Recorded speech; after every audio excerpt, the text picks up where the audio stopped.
नमस्कार दोस्तों, माँ अन्नपूर्णा चैनल में आप सभी का स्वागत है।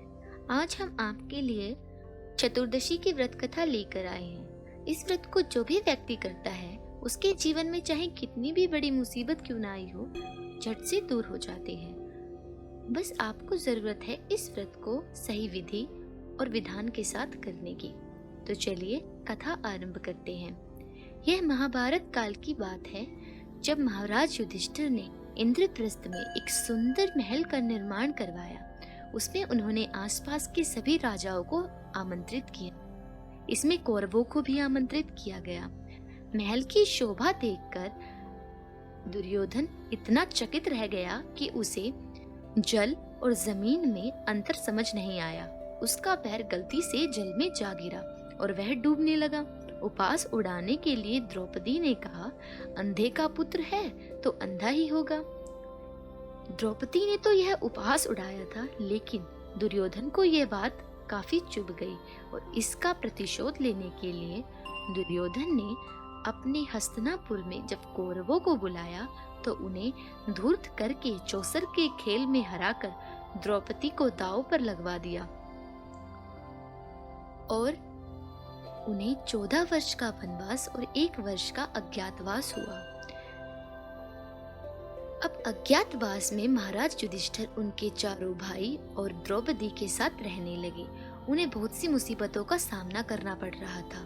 तब एक दिन श्री कृष्ण भगवान युधिष्ठिर से मिलने आए तो युधिष्ठिर ने कहा, हे भगवान, हे माधव, मुझे कुछ ऐसे उपाय बताइए जिससे मेरे जीवन की सारी दिक्कतें दूर हो जाएं।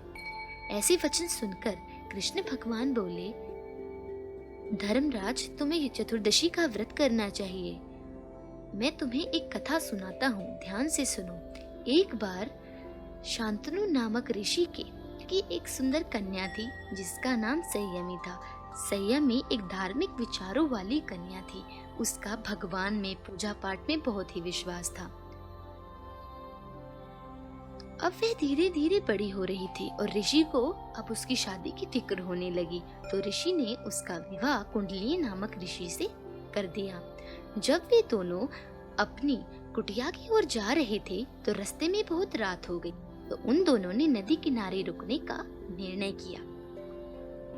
लेकिन नदी किनारे जब संयमी ने कुछ औरतों को एक पूजा करते हुए देखा तो वे पूछ बैठी, हे बहनों, तुम ये क्या कर रही हो? तो वे कहने लगी, हम चतुर्दशी का व्रत कर रहे हैं। और उसे पूरा विधान समझाया, जिससे संयमी की रुचि उस व्रत में काफी बढ़ गई और उसने एक कलावे में गांठ बांधकर अपने हाथ में बांध लिया और यह निर्णय किया कि मैं अवश्य ये व्रत करूंगी। और जब वह अपने पति के पास वापस पहुंची तो पति ने पूछा, ये धागा कैसे बांध रखा है? तो वह बोली, ये 14 भगवान का धागा है, मैं चतुर्दशी के व्रत करना चाहती हूँ। ऐसे सुनकर वे कुंडली ऋषि बहुत क्रोधित हुआ और उसने धागे को निकालकर अग्नि में जला दिया, जिससे 14 भगवान बहुत ज्यादा रुष्ट हुए और उनका धन वैभव सारी प्रसिद्धि छीन ली। अब वे खाने के लिए तरसने लगे और उनका जीवन काफी दुखों में बीतने लगा। एक दिन जब वह भिक्षा मांगने गया तो उसे कई दिनों तक कुछ भी नहीं मिला और जब वह एक दिन चक्कर खाकर भूख के मारे धरती पर गिर गया और भगवान से अपनी गलती के लिए क्षमा मांगने लगा तो भगवान प्रकट हुए और उससे कहा, हे धूर्त, ये तेरी उस भूल का नतीजा है जो तूने उस दिन की थी। इसके लिए ऋषि ने माफी मांगी और भगवान ने उसे माफ कर दिया। ये सभी प्रवचन सुनकर युधिष्ठिर बोला, हे माधव, मैं भी यह व्रत करूंगा। और वह व्रत करने लगा और जैसा कि आप सभी जानते ही हैं, वह महाभारत के युद्ध को जीत गई।